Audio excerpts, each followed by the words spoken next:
Şu günler marada howanyň ýylylygy aşaklaýan mahaly şäheriň 4-nji mektebiniň ýylydyş ulgamy kadaly işlemeýär. Mugallimler we okuwçylar sınıflarda üşeýär. Ýöne olaryň klasda ýylyş gymeklerine ruhsat berilmeýär. Enatalar ýagdaýdan şikayet edýär. Müdir öz kabinetine tok pejlanýar.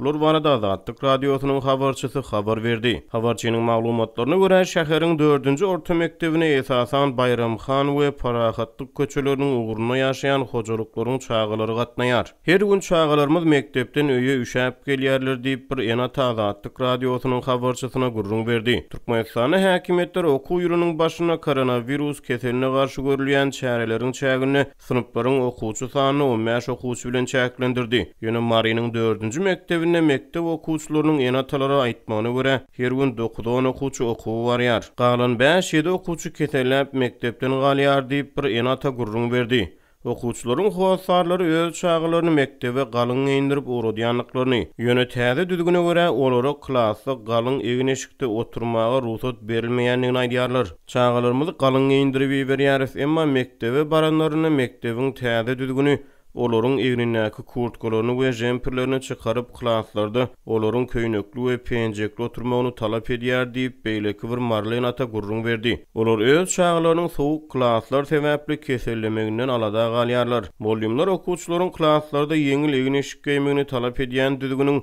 ýokurdan girdilendigini aýdýarlar. Ýöne enatalar täze düzgünü girdimeden ozal klaslaryň ýylydylmagyny talap edýärler. Sevite soğuk howa aralaşýan mahaly aladaly enatalaryň biri mugallimlaryň biri bilen telefon arkaly gepleşip soğuk klaslar barada hemde okuwçylary sınıflarda galyň egin eşigi gadagyn edýän düzgüniň jekmejekliği barada maslahat edipdir. Mektep täze düzgüni berjaý edýänçe klaslary ýylatmagyň aladasyny etmeli ekenini ol Azatlygyň habarçysy bilen gurrun döşlükde aýtdy. Mugallimlaryna jaň edip görleşdim, olaryň klaslaryň sowukdugyny aýdýarlar diýip ol sözüne goşdy. Mugallimler sowuk klasda okuwçylary ýeňil eşikde saklamak düzgünniň ýokurdan talap edilýändigini aýdýarlar. Klaslar sowuk ýöne bize de şeýle buyruk geldi. Bu düzgüniň ýerine ýetirilişini haçan barlasalar barla bermeli diýip bir enata mugallimyň özüne aýdan sözlerini getirdi. Mugallim klaslarda özleriniň hem üşeýändigini aýdyp enatany köşeşdirmäge synanypdyr. Bolmasa çağalaryňyza köýnegiň içinden jemper giydiräň diýip mugallim maslahat beripdir. Azatlygyň habarçysy bilen gurrundaş bolan beýleki bir enata bir meňzeş aladalaryny beýan etdi. Çağalarymyz ýerden üşäp mektebe gidýärler. Olar mektebe barýança sowukda ýöremeli bolýar.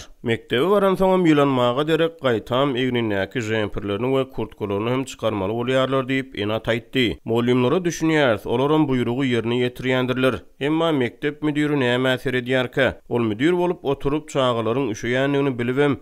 Näme üçin öz ýol başçylaryna habar berip ýyladyşy düzetdirip bilen ok diýip ol gurruna dowam etdi. Mektep müdiriniň otagyna girip çykan enatalar onuň öz kabinetiniň ýylydygyny aýdýarlar. Onuň otagyna tok peç ýanyp dur. Müdiriň kabineti ýyly diýip enata gurrun berdi. Oldyňa öz otagyna ýylydyp oturman ilki çağalaryň aladasyny etse bolmaýarmy diýip ol sorag berdi. Türkmenistanyň ençeme şäherlerine we obalaryna gyş günleri ýyladyş ulgamlary endemik problemalaryň hataryna galýar. Azatlyk radiosy gaýtalanýan ýyladyş meseleleri barada ýygyderli habar berýär. Şu günler marada günnüýlerine +10, +14 gradus aralygyna ýetkäp durýan howanyň temperaturasy gecelerine -1 gradus üçin aşaklaýar.